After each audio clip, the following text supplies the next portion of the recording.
A estrada de terra vermelha se estendia por quilômetros, cortando vastas plantações de soja que balançavam suavemente sob o vento quente de março. O sol do final da tarde pintava o céu do interior de Mato Grosso com tons alaranjados e dourados, criando um contraste impressionante com o verde intenso das lavouras. Era um cenário de beleza rústica e imponente, mas para Gustavo Malheiros, aquela vista não trazia o alívio que ele buscava. Gustavo tinha 43 anos, cabelos grisalhos nas têmporas e um olhar que raramente demonstrava emoção. Ele era conhecido em todo o estado como um dos empresários mais bem-sucedidos do agronegócio brasileiro, dono de milhares de hectares de terra e de uma reputação inabalável de homem sério, pragmático e implacável nos negócios. Sua postura sempre foi a de quem não se deixa abalar por sentimentalismos. Para ele, negócios eram números, resultados e decisões racionais. Nada mais. Mas naquele momento, enquanto dirigia sua caminhonete prata pela estrada empoeirada em direção à fazenda São Sebastião, Gustavo não estava pensando em safras ou contratos.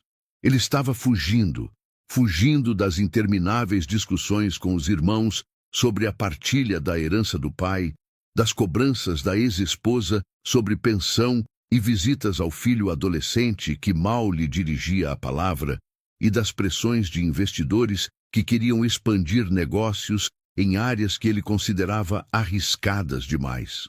A fazenda São Sebastião era sua propriedade mais isolada, localizada a quase 200 quilômetros da capital. Ele raramente ia até lá, pois o local era gerenciado por um capataz de confiança. Mas naquela semana, Gustavo havia dado folga a todos os funcionários. Precisava de solidão absoluta, de silêncio, de tempo para pensar sem que ninguém o interrompesse. Ele planejava passar 5 dias sozinho, apenas ele e o campo. Ao chegar à porteira principal, Gustavo desceu da caminhonete e destrancou o cadeado enferrujado. O portão de madeira rangeu ao ser empurrado e o som ecoou pela vastidão vazia. Ele voltou ao veículo e seguiu pela estrada interna, observando as cercas que delimitavam os pastos, os currais vazios e, ao longe, a casa principal da fazenda, uma construção simples de alvenaria pintada de branco, com telhas de barro e uma varanda ampla na frente. Gustavo estacionou, pegou sua mala e entrou na casa. O ar estava abafado, com cheiro de mofo e poeira acumulada. Ele abriu as janelas, ligou os ventiladores e começou a organizar o mínimo necessário para os próximos dias. Não havia internet na propriedade e o sinal de celular era fraco e intermitente. Era exatamente o que ele queria. Naquela primeira noite, Gustavo preparou um jantar simples, tomou um banho frio e se sentou na varanda para observar o céu estrelado. A quietude do campo era quase opressora. Não havia som de carros, de vozes, de nada além do canto distante de grilos e do vento nas árvores. Ele sentiu um alívio inicial, mas também uma inquietação que não conseguia nomear. Estava acostumado a estar sempre ocupado, sempre resolvendo problemas. Aquele vazio, aquela ausência de demandas era estranha. Na manhã seguinte, Gustavo acordou cedo como de costume. Preparou café forte e decidiu fazer uma inspeção nas áreas mais afastadas da propriedade. Ele pegou a caminhonete e seguiu por trilhas estreitas que serpenteavam entre morros baixos, cobertos de capim alto e árvores esparsas. A fazenda tinha mais de 3.000 hectares, e boa parte daquelas terras era pouco explorada, servindo apenas como reserva. Enquanto dirigia, Gustavo observava as condições das cercas, os pontos onde a vegetação avançava demais, os sinais de erosão nas encostas. Era uma atividade mecânica que exigia pouca reflexão. Mas ao se aproximar de uma área onde havia um antigo galpão de madeira, abandonado há anos, ele notou algo incomum. Havia roupas estendidas em um varal improvisado entre 2 árvores. Roupas de criança. Gustavo franziu a testa e reduziu a velocidade. Aquele galpão estava a mais de 8 quilômetros da casa principal, escondido entre árvores densas e praticamente invisível da estrada. Ninguém deveria estar ali. Ele estacionou a caminhonete a uma distância segura e desceu, caminhando lentamente em direção ao local. O galpão era pequeno, com tábuas gastas pelo tempo e um telhado de zinco remendado com pedaços de lona. Havia sinais evidentes de ocupação recente. Restos de lenha queimada, garrafas plásticas vazias, empilhadas ao lado da parede, uma panela de alumínio amassada. Gustavo se aproximou da entrada, que estava semicerrada, e ouviu vozes abafadas vindo de dentro. Ele bateu na porta de madeira, e o silêncio foi imediato. Esperou alguns segundos e bateu novamente, desta vez com mais firmeza. "Tem alguém aí?" disse ele, mantendo um tom firme, mas não ameaçador. Não houve resposta.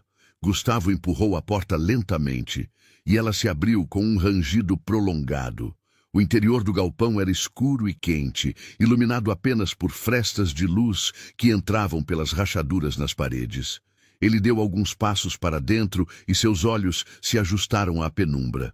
No canto mais afastado, uma mulher estava de pé, segurando duas meninas contra o corpo. Ela olhava para Gustavo com uma expressão mista de medo e desespero. Suas roupas estavam sujas e surradas, o rosto magro e marcado por noites mal dormidas.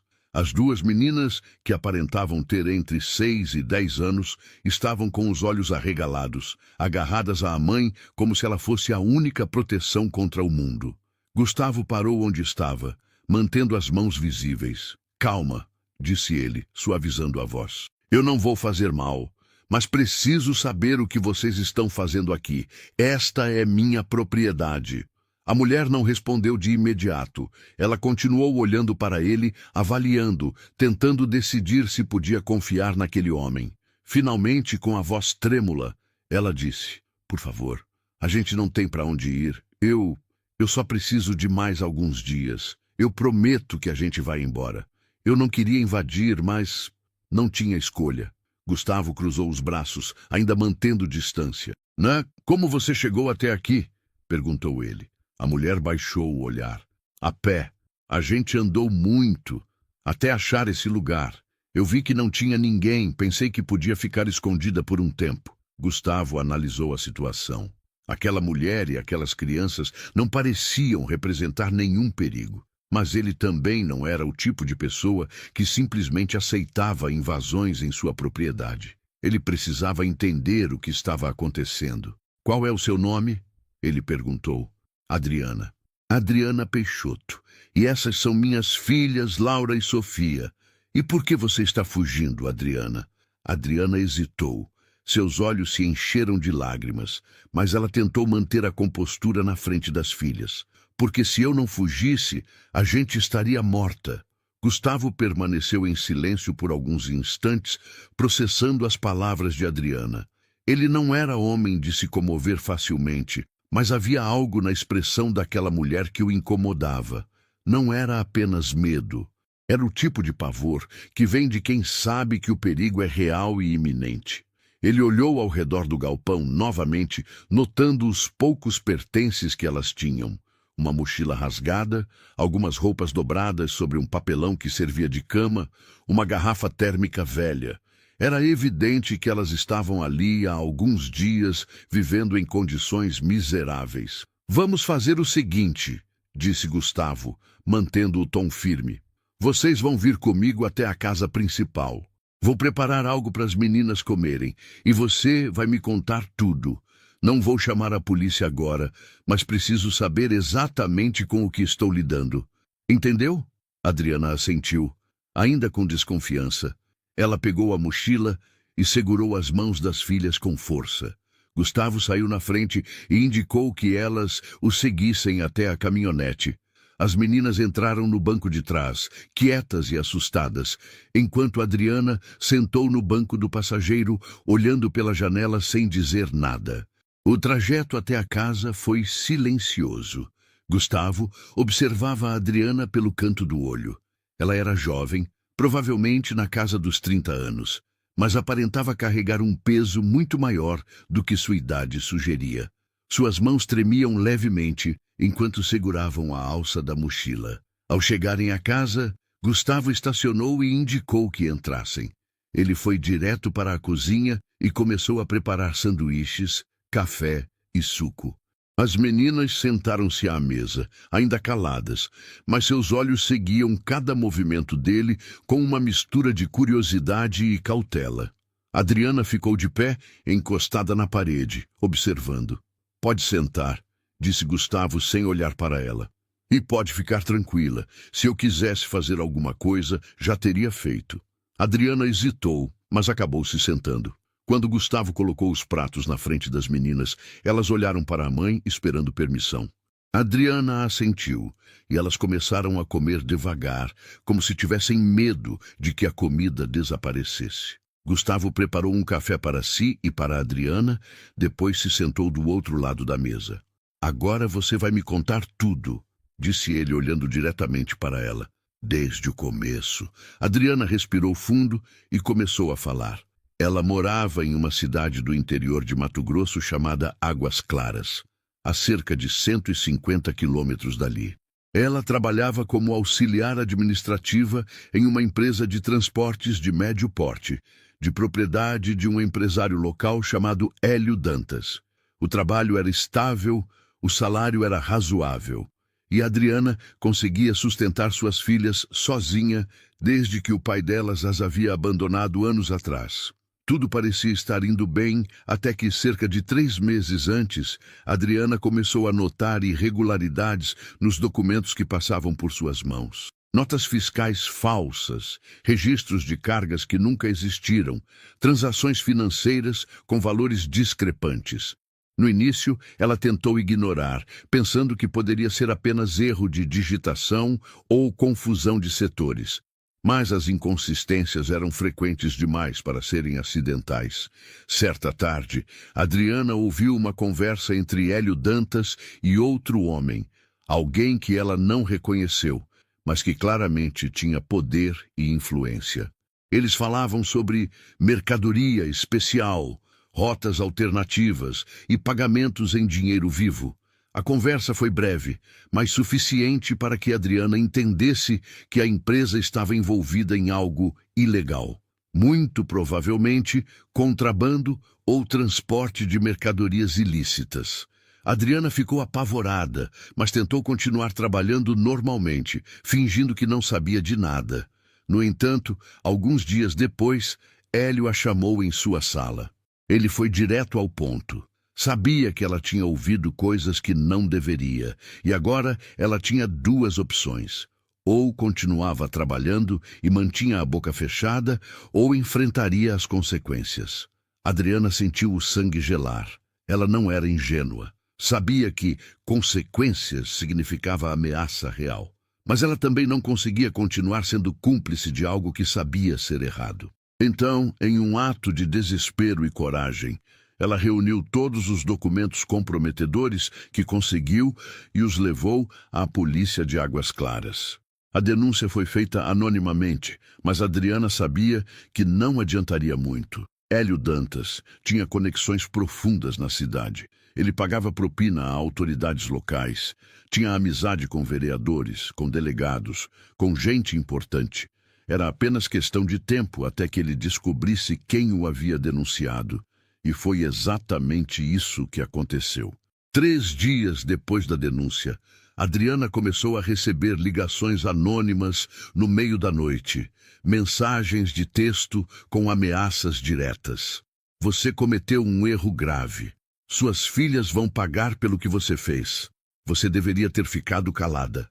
Adriana entrou em pânico. Ela procurou a polícia novamente, mas a resposta foi evasiva.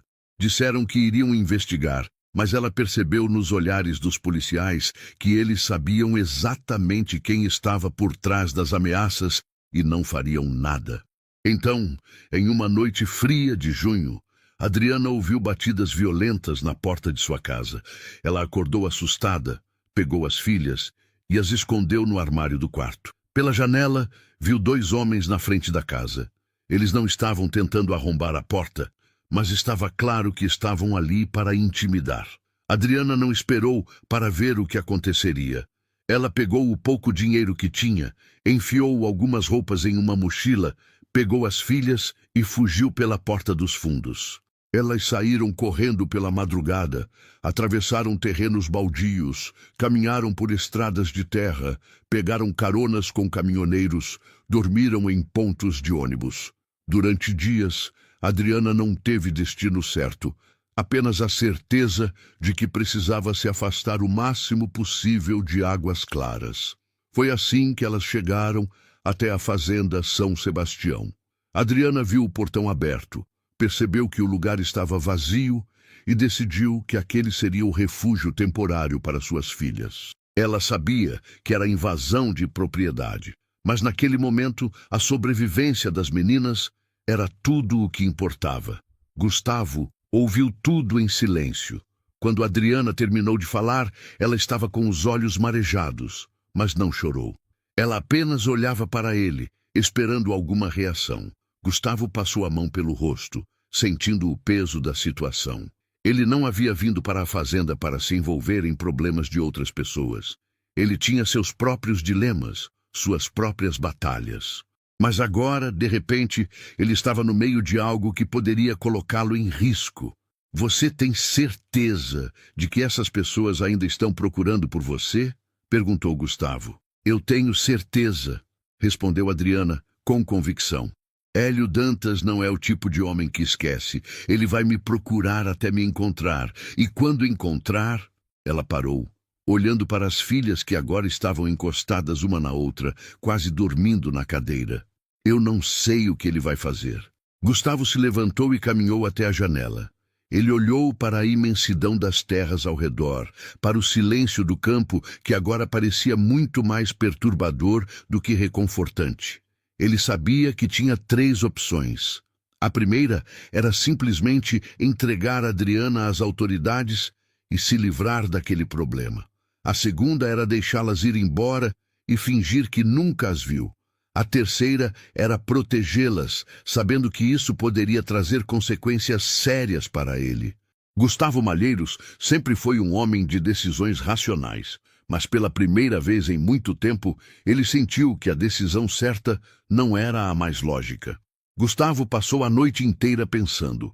Ele ofereceu um dos quartos da casa para Adriana e as meninas dormirem, e elas aceitaram com uma gratidão silenciosa, mas profunda. Quando finalmente se deitaram, Laura e Sofia adormeceram quase instantaneamente, esgotadas pela tensão dos últimos dias. Adriana, por outro lado, ficou acordada por horas, olhando para o teto, ainda processando o fato de que alguém havia demonstrado compaixão por elas. Gustavo, por sua vez, não conseguiu dormir. Ele sentou-se na varanda da casa com uma xícara de café frio nas mãos, observando as estrelas e sentindo o vento fresco da madrugada. Sua mente era um turbilhão de pensamentos conflitantes. Ele não conhecia Adriana, não devia nada a ela. Seus problemas não eram responsabilidade dele. Mas, ao mesmo tempo, algo naquele encontro o incomodava profundamente. Talvez fosse a imagem das 2 meninas, magras e assustadas, agarradas à mãe como se ela fosse a única barreira entre elas e o abismo. Talvez fosse a coragem de Adriana, que havia arriscado tudo para fazer a coisa certa, mesmo sabendo que isso poderia custar sua vida. Ou talvez fosse o próprio Gustavo, que há anos vivia uma vida regida por números, contratos e lucros, mas que no fundo sentia um vazio que dinheiro nenhum conseguia preencher. Ele pensou no filho, Rafael, de 16 anos, que mal lhe dirigia a palavra. Pensou nas brigas constantes com os irmãos por causa da herança do pai. Pensou na ex-esposa, que o acusava de ser frio e distante. E se perguntou, quando foi a última vez que ele realmente fez algo que importava? Algo que não estava relacionado a lucro, a status ou a poder. Quando o sol começou a nascer, pintando o horizonte com tons de laranja e rosa, Gustavo tomou sua decisão. Ele não ia entregar Adriana. E não ia simplesmente mandá-la embora. Ele ia protegê-la, pelo menos até entender melhor a situação e descobrir uma maneira de mantê-las em segurança. Pela manhã, Gustavo preparou o café da manhã. Adriana acordou cedo e se ofereceu para ajudar, mas ele disse que não era necessário. Quando as meninas acordaram, ainda desconfiadas, mas visivelmente mais descansadas, Gustavo colocou pão, manteiga, frutas e leite sobre a mesa. Depois que todos comeram, Gustavo chamou Adriana para conversarem a sós na varanda. "Eu tomei uma decisão", disse ele, olhando diretamente para ela. "Vocês vão ficar aqui por enquanto, mas tem algumas condições." Adriana o olhou com uma mistura de surpresa e alívio. "Primeiro, ninguém pode saber que vocês estão aqui. Ninguém. Nem meus funcionários, nem minha família, ninguém. Isso significa que vocês vão ter que ficar dentro da casa ou nas áreas próximas, sem se expor. Segundo, você vai me contar tudo o que sabe sobre esse Hélio Dantas. Eu preciso saber exatamente com quem estamos lidando. E terceiro, se eu descobrir que você está mentindo para mim sobre qualquer coisa, vocês vão embora imediatamente. Entendido?" Adriana assentiu, com lágrimas nos olhos. "Eu juro que não estou mentindo. E eu não sei como te agradecer. Eu não esperava que alguém fosse nos ajudar." Gustavo acenou com a cabeça, mas manteve a expressão séria. "Não me agradeça ainda. Isso pode ficar complicado." Nos dias seguintes, Gustavo começou a agir de forma estratégica. Ele ligou para o capataz da fazenda e disse que os dias de folga seriam estendidos por mais uma semana, alegando que precisava de mais tempo sozinho para resolver questões pessoais. Ele também evitou atender ligações da família, enviando apenas mensagens curtas, dizendo que estava bem e que voltaria em breve. Enquanto isso, Adriana começou a se sentir mais à vontade na casa. Ela ajudava na limpeza, preparava refeições e cuidava das filhas, que aos poucos começaram a demonstrar sinais de recuperação emocional. Laura, a mais velha, ainda era bastante reservada, mas Sofia, a mais nova, começou a sorrir de vez em quando, especialmente quando Gustavo trazia frutas ou biscoitos que encontrava na despensa. Durante as noites, Gustavo conversava longamente com Adriana. Ele fazia perguntas detalhadas sobre Hélio Dantas, sobre as pessoas com quem ele tinha conexões, sobre os documentos que ela havia levado à polícia. Adriana respondia tudo com honestidade, e Gustavo ia montando um quadro mental da situação. Hélio Dantas era, de fato, uma figura poderosa na região. Ele tinha negócios em várias cidades do interior, controlava rotas de transporte e tinha ligações com políticos e autoridades locais. Se Adriana estava certa, e Gustavo acreditava que estava, Hélio não pararia até encontrá-la. "Você disse que fez a denúncia de forma anônima", disse Gustavo em uma dessas conversas. "Mas como ele descobriu que foi você?" Adriana suspirou. "Eu fui idiota. Depois de fazer a denúncia, fiquei nervosa. Liguei para uma amiga do trabalho, uma mulher em quem eu confiava. Contei para ela o que tinha feito, porque precisava desabafar com alguém. 2 dias depois, as ameaças começaram. Eu tenho certeza de que foi ela quem contou." Gustavo balançou a cabeça pensativo. "Então ele sabe que você tem provas, e ele sabe que você está disposta a usá-las." "Exatamente. Por isso ele não vai parar. Ele precisa me calar." Gustavo ficou em silêncio por alguns segundos, depois perguntou: "Você ainda tem cópias desses documentos?" Adriana balançou a cabeça. "Não, eu deixei tudo com a polícia. Eu só peguei algumas coisas minhas e das meninas antes de fugir. Não deu tempo de pegar mais nada. Então a polícia tem as provas." "Sim, mas eu não sei se eles vão fazer alguma coisa com isso. Hélio tem muita influência." Gustavo sabia que a situação era delicada. Se a polícia não agisse, Adriana continuaria em perigo. E se Hélio descobrisse que ela estava escondida na fazenda São Sebastião, Gustavo também estaria em risco. Mas Gustavo Malheiros não era homem de recuar diante de ameaças. Ele havia construído seu império enfrentando adversários difíceis, negociando com gente poderosa, tomando decisões arriscadas. E agora, pela primeira vez em muito tempo, ele tinha uma causa que ia além de dinheiro e poder. Ele ia proteger aquela família. Ia fazer o que fosse necessário para garantir que elas ficassem em segurança. 2 semanas haviam se passado desde que Gustavo encontrou Adriana e as meninas na propriedade. Durante esse tempo, a rotina na fazenda havia se estabelecido de forma quase natural.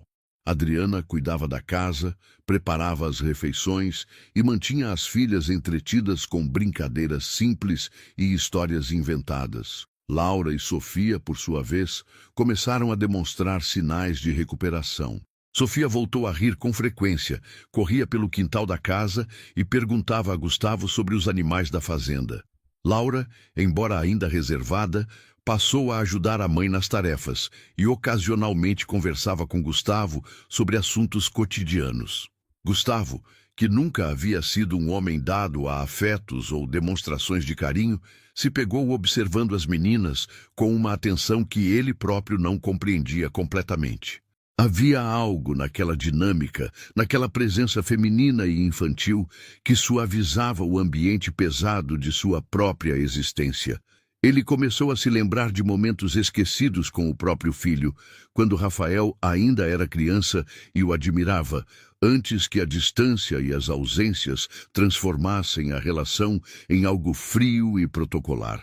Mas a tranquilidade era apenas superficial. Gustavo sabia que a ameaça continuava real, e ele sabia que era apenas questão de tempo até que algo acontecesse. Certa manhã, Gustavo decidiu ir até a cidade mais próxima, a cerca de 40 quilômetros da fazenda, para comprar mantimentos e buscar informações. Ele orientou Adriana a trancar todas as portas e janelas e a não sair da casa por motivo algum enquanto ele estivesse fora. Ela concordou, visivelmente tensa. Na cidade, Gustavo foi ao mercado, comprou alimentos, roupas para as meninas e alguns remédios básicos.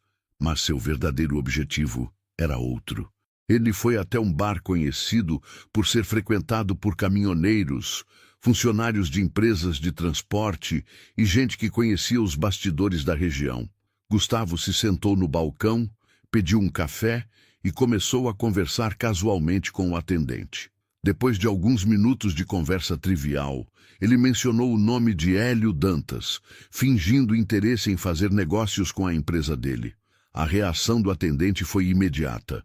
Ele baixou o tom de voz e olhou ao redor antes de responder. Você não quer se meter com Hélio Dantas, amigo? Aquele cara é pesado. Por quê? Perguntou Gustavo, mantendo um ar de curiosidade desinteressada. Porque ele não joga limpo. Tem muita gente que deve favor para ele e quem cruza o caminho dele some. Literalmente. Gustavo fingiu surpresa. Some como? O atendente se aproximou um pouco mais. Olha, eu não sei de detalhes, mas tem histórias. Uma mulher que trabalhava para ele sumiu faz uns 2 meses. Dizem que ela mexeu em coisa que não devia. Hélio mandou gente atrás dela, e desde então ninguém sabe onde ela está.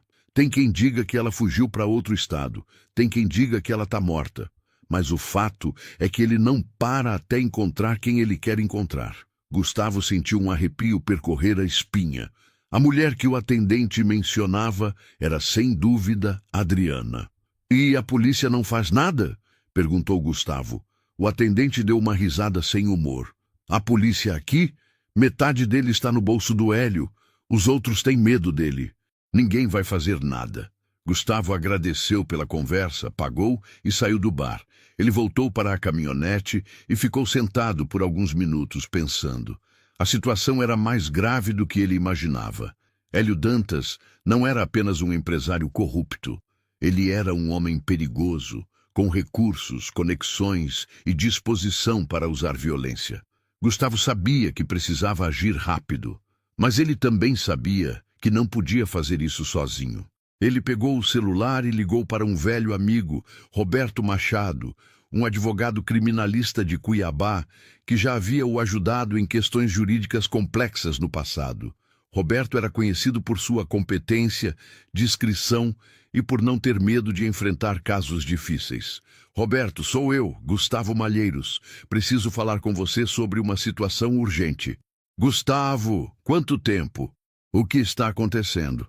Gustavo resumiu a situação de forma objetiva, omitindo apenas a localização exata de Adriana. Roberto ouviu atentamente e, quando Gustavo terminou, ficou em silêncio por alguns segundos. Isso é sério, Gustavo. Se essa mulher fez uma denúncia formal e tem provas, ela está em perigo real. E se você está protegendo ela, você também pode estar em risco.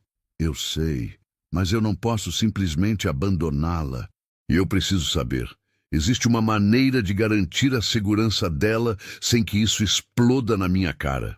Roberto pensou por um momento. Existe, mas vai exigir que a gente envolva as autoridades certas, não a polícia local, porque pelo que você me contou, eles estão comprometidos.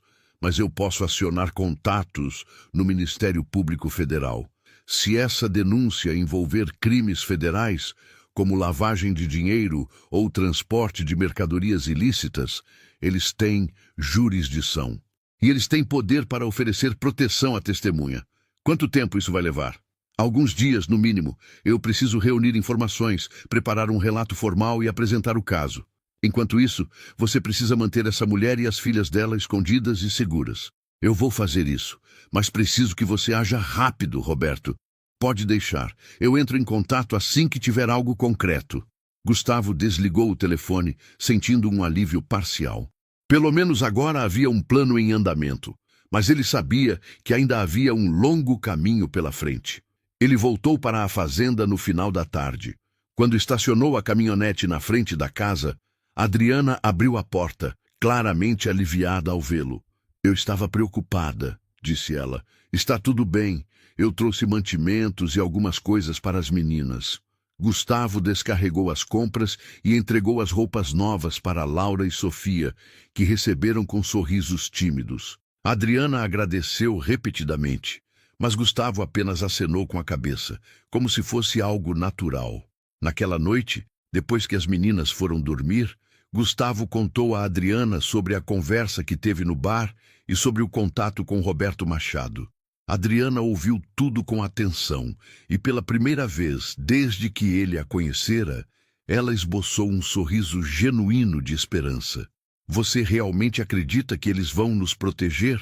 Perguntou ela, com a voz embargada. Eu acredito que eles vão tentar. E enquanto isso, vocês vão ficar aqui onde estão seguras. Adriana olhou para Gustavo com uma gratidão que ia além das palavras. Eu não sei por que você está fazendo isso, mas eu prometo que um dia eu vou encontrar uma maneira de te retribuir. Gustavo balançou a cabeça. Você não me deve nada. Só cuide das suas filhas. Mas, no fundo, Gustavo sabia que aquilo não era só sobre Adriana e as meninas. Era sobre ele mesmo, sobre o homem que ele havia se tornado e o homem que ele poderia ter sido. Era sobre escolher, pela primeira vez em muito tempo, fazer algo porque era certo, não porque era lucrativo. E enquanto ele olhava para o céu estrelado daquela noite, ele sentiu algo que não sentia há anos, um senso de propósito. Mas o que Gustavo não sabia era que naquele exato momento, a menos de 100 quilômetros dali, Hélio Dantas estava reunido com seus homens, analisando mapas da região e cruzando informações. Eles estavam se aproximando. E em breve, o refúgio que parecia seguro seria testado de uma forma que Gustavo jamais imaginou. Os dias que se seguiram foram marcados por uma tensão crescente. Roberto Machado havia confirmado que conseguiu contato com procuradores do Ministério Público Federal e que o caso de Adriana estava sendo analisado com seriedade. As provas que ela havia entregue à polícia local foram requisitadas oficialmente e uma investigação formal contra Hélio Dantas estava em andamento. Mas o processo era burocrático e lento, e Gustavo sabia que o tempo estava se esgotando.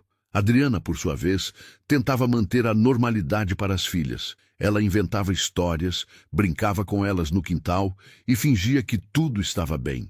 Mas Gustavo percebia a tensão em seus olhos, a maneira como ela olhava constantemente pela janela, como se esperasse que a qualquer momento alguém aparecesse. E foi exatamente isso que aconteceu.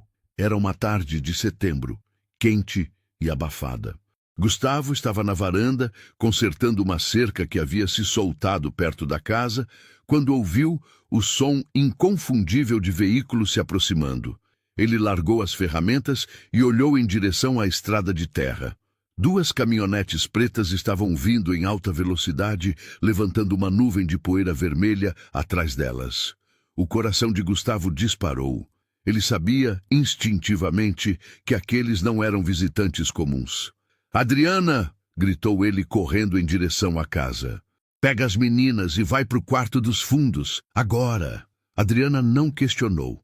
Ela pegou as filhas pela mão e correu para o fundo da casa, trancando-se no quarto com elas. Laura começou a chorar baixinho e Adriana a abraçou com força, sussurrando para que ficassem quietas. Gustavo pegou uma espingarda que guardava na sala e se posicionou na varanda. Os dois veículos pararam em frente à casa e 4 homens desceram. Eles usavam roupas simples, mas havia algo na postura deles, na forma como se moviam, que deixava claro que não eram pessoas comuns. Um deles, mais alto e robusto, parecia ser o líder. Ele se aproximou da varanda, mantendo as mãos visíveis, mas com uma expressão dura. "Boa tarde", disse o homem, com um tom de falsa cordialidade. "Você é o dono desta propriedade?" "Sou", respondeu Gustavo, mantendo a espingarda apontada para baixo, mas visível. "E vocês estão invadindo minha terra. Sugiram que deem meia volta e vão embora." O homem sorriu, mas não havia humor em seu sorriso. "Nós não queremos causar problema, não. Só estamos procurando uma mulher, uma tal de Adriana Peixoto. Ouvimos dizer que ela pode estar por aqui." Gustavo manteve a expressão neutra. "Não sei de quem você está falando, e mesmo que soubesse, não seria da sua conta." O homem deu alguns passos em direção à varanda, e Gustavo ergueu a espingarda levemente. "Eu sugiro que você fique onde está", disse Gustavo com a voz firme. O homem parou, mas manteve o sorriso. "Olha, eu entendo que você queira proteger sua propriedade, mas essa mulher causou muitos problemas para o patrão dela. E o patrão não gosta quando as pessoas causam problemas. Então, se você sabe onde ela está, seria inteligente da sua parte nos dizer. A gente resolve o assunto dela e vai embora. Você nem precisa se envolver." "Eu já estou envolvido", respondeu Gustavo. "Eu já disse, não sei de quem você está falando. Agora saiam da minha propriedade antes que eu ligue para a polícia." O homem deu uma risada seca. "Polícia? Sério? Você acha que a polícia vai fazer alguma coisa? Metade deles trabalha para o meu patrão. Mas tudo bem. Se é assim que você quer jogar, vamos jogar." Ele fez um gesto para os outros homens, que começaram a se espalhar ao redor da casa. Gustavo sentiu a adrenalina correr em suas veias. Ele sabia que estava em desvantagem numérica e que aqueles homens provavelmente estavam armados. Mas ele também sabia que não podia deixá-los entrar na casa. "Eu avisei", disse Gustavo, apontando a espingarda diretamente para o líder. "Mais um passo e eu atiro." O homem parou novamente, avaliando a situação. Ele percebeu que Gustavo estava falando sério. "Você realmente quer morrer por causa de uma desconhecida?" perguntou o homem. "Eu não vou morrer", respondeu Gustavo. "Mas se vocês tentarem entrar aqui, eu garanto que pelo menos um de vocês vai." A tensão no ar era palpável. Os outros homens pararam onde estavam, esperando a ordem do líder. Por alguns segundos, ninguém se mexeu. E então, o som de sirenes ecoou ao longe. O líder virou a cabeça surpreso. As sirenes estavam se aproximando rapidamente e, em poucos instantes, 3 viaturas da Polícia Federal surgiram na estrada, seguidas por um veículo do Ministério Público.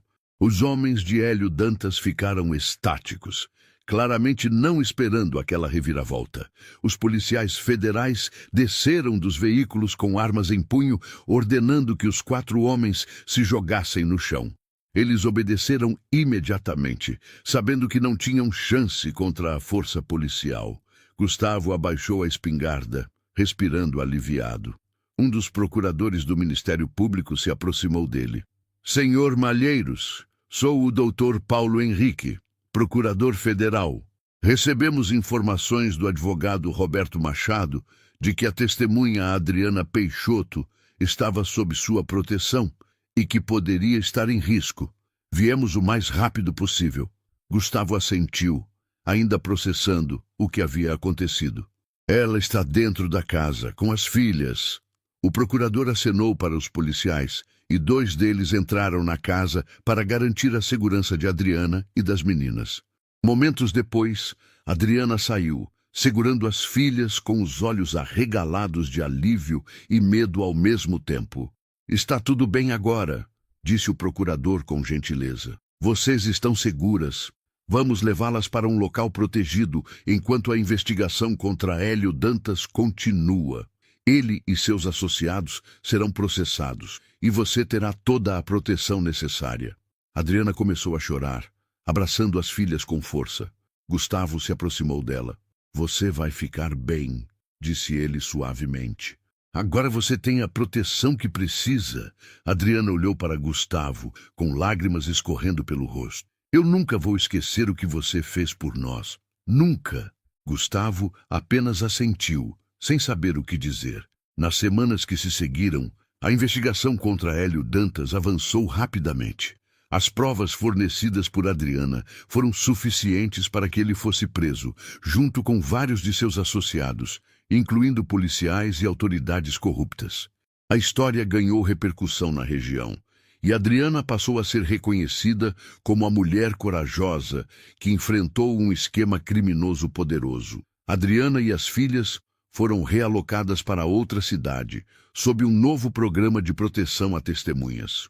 Gustavo recebeu algumas cartas dela ao longo dos meses, agradecendo novamente e contando que Laura e Sofia estavam frequentando a escola e se recuperando emocionalmente. Quanto a Gustavo, ele voltou para sua vida em Cuiabá, mas algo havia mudado nele. Ele começou a se reaproximar do filho, fazendo um esforço genuíno para estar presente, para ouvir, para ser mais do que apenas um provedor distante. Ele também revisou suas prioridades nos negócios, passando a se envolver em projetos sociais e iniciativas que realmente faziam diferença na vida das pessoas. E sempre que ele voltava à Fazenda São Sebastião, ele olhava para aquele galpão abandonado e se lembrava da mulher corajosa e das 2 meninas assustadas que mudaram sua vida. Ele se lembrava de que, às vezes, a maior riqueza não está em contas bancárias, mas em escolher fazer o que é certo, mesmo quando isso custa caro. Porque, no final, Gustavo Malheiros não era mais apenas um milionário frio e distante. Ele era um homem que havia encontrado, no meio do nada, uma razão para ser melhor. Fim. E assim termina mais uma história de coragem, compaixão e redenção. Se você chegou até aqui, muito obrigado por acompanhar essa jornada emocionante conosco. Se você gostou dessa história, não esqueça de se inscrever no canal para não perder nenhuma das nossas histórias incríveis. Deixar seu like. Isso nos ajuda muito a continuar criando conteúdos de qualidade. Comentar. Queremos saber sua opinião. O que você achou da atitude de Gustavo? Você faria o mesmo? Ativar o sino de notificações para ser avisado sempre que soltarmos uma nova história. E não esqueça de nos contar de onde você está assistindo esse vídeo. Queremos conhecer nossos inscritos de todos os cantos do Brasil e do mundo. Seu apoio é fundamental para o crescimento do canal e para continuarmos trazendo histórias que emocionam, inspiram e fazem você refletir. Até a próxima história.